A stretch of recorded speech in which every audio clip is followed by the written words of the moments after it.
Well, hello, everybody. Here we are again. It is now June, so we have the May stats, but even more exciting than that, the Oilers are doing amazing. We're in the Stanley Cup Finals, and it's a repeat of what happened last year, but hopefully not a repeat of the result from last year.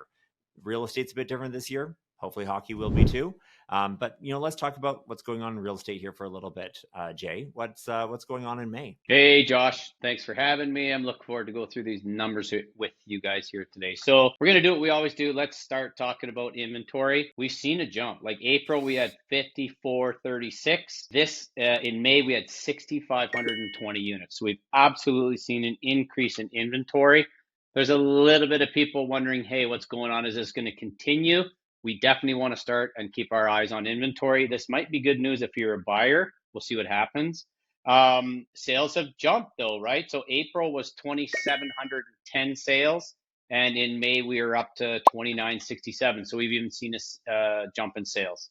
Which is exciting. But, when we were looking at the numbers before we started recording, the year to date, so from January through May, is down about 8% compared to what sold in those same 5 months in 2024. But at least we're improving for the month over month, which is great. But why do you think we're down so much, Jay, this year in the first 5 months compared to the first 5 months of last year? Yeah, so totally. So you know what? Like we've had so much unrest and so many things that we don't know what's going on. We have Trump, we have tariffs, we had our own election, and now that we have this new prime minister, we still have a market going, what are we actually going to get?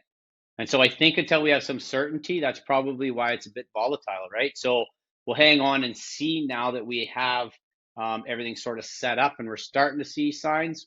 Maybe the market will react favorably, but let's keep our eye on it. But I would say that's why that's happened. Let's shift to day on market. What does our day on market look like? So we are seeing a trend down still. May on detached homes, we lost 2 days on the market. So just slight movements down, but as you can see, it's still really a favorable day on markets. They're happening pretty quick.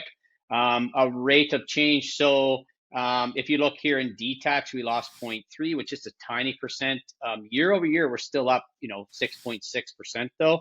The big loser though here, it looks like almost a 4% decrease for row houses. So let's see what happens in May for those. Let's just talk about the prices though. So detached homes, May 533,000. So like we said, it's down about $2,000, a slight difference.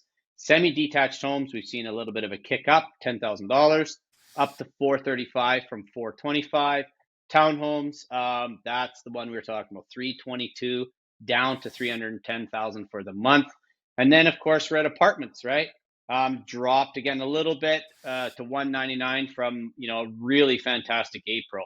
So these are setting ourselves up to a very interesting month. We got to keep our eye on a few things here, right? So let's check and see what happens to the number of listings that we have available, as well as what happens to our sales. And do we lose inventory next month, or are we going to continue to pile on to the inventory?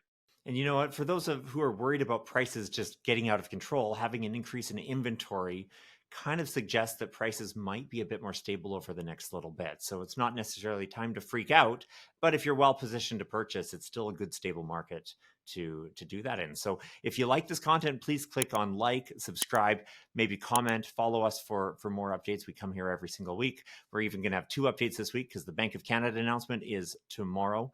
And if you have any questions, please reach out to us at the numbers that are in the YouTube description here below.